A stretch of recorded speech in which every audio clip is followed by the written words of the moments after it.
Bagaimana mungkin seseorang bisa divonis 4,5 tahun penjara tanpa bukti korupsi, tanpa aliran dana, tanpa keuntungan pribadi? Kasus Tom Lembong, mantan Menteri Perdagangan, memunculkan pertanyaan mendasar. Apakah hukum sedang mencari keadilan atau sedang diarahkan untuk membungkam? Majelis Hakim Tipikor menjatuhkan vonis 4 tahun 6 bulan penjara untuk Tom Lembong terkait kasus impor gula. Namun fakta persidangan menunjukkan ia tidak menerima keuntungan pribadi, tidak terbukti merugikan negara secara langsung. Bahkan barang bukti seperti iPad dan MacBook miliknya diperintahkan untuk dikembalikan. Tapi mengapa tetap divonis bersalah? Menurut kuasa hukumnya, putusan hakim hanya copy-paste dari tuntutan jaksa. Fakta-fakta kunci di persidangan, termasuk pernyataan ahli dan saksi kunci, diabaikan begitu saja. Salah satu alasan yang memberatkan Tom Lembong menurut hakim adalah karena ia dianggap mengedepankan ekonomi kapitalis saat menjabat.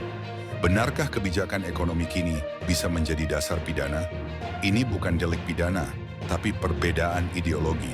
Tom Lembong juga dinilai tidak akuntabel karena memberikan izin impor gula kepada swasta, padahal itu merupakan diskresi kebijakan menteri di tengah krisis distribusi gula. Jika vonis bisa dijatuhkan atas kebijakan publik yang tidak menguntungkan pihak tertentu, maka setiap pejabat negara rentan dikriminalisasi. Mantan Gubernur DKI Jakarta Anies Baswedan menilai putusan ini mencederai akal sehat. Ia berkata, siapapun yang mengikuti persidangan dengan akal sehat pasti kecewa.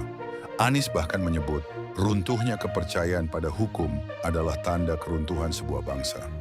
Lebih lanjut, Tom Lembong sendiri mengungkap dalam pledoinya, "Saya tahu sejak saya bergabung dengan tim oposisi, ancaman pidana mulai datang. Sprindik kejaksaan muncul tak lama setelah itu. Apakah ini kebetulan atau sinyal bahwa hukum kini bisa jadi alat politik?" Kasus Tom Lembong bukan sekadar perkara impor gula. Ini ujian bagi hukum, bagi nurani, dan bagi demokrasi kita. Jika pejabat bisa dihukum tanpa bukti korupsi, apa yang tersisa dari keadilan itu sendiri? Kalau kamu suka konten yang kritis, tajam, dan investigatif, mengulas fakta dengan jelas, jangan lupa tulis pendapat kalian di kolom komentar.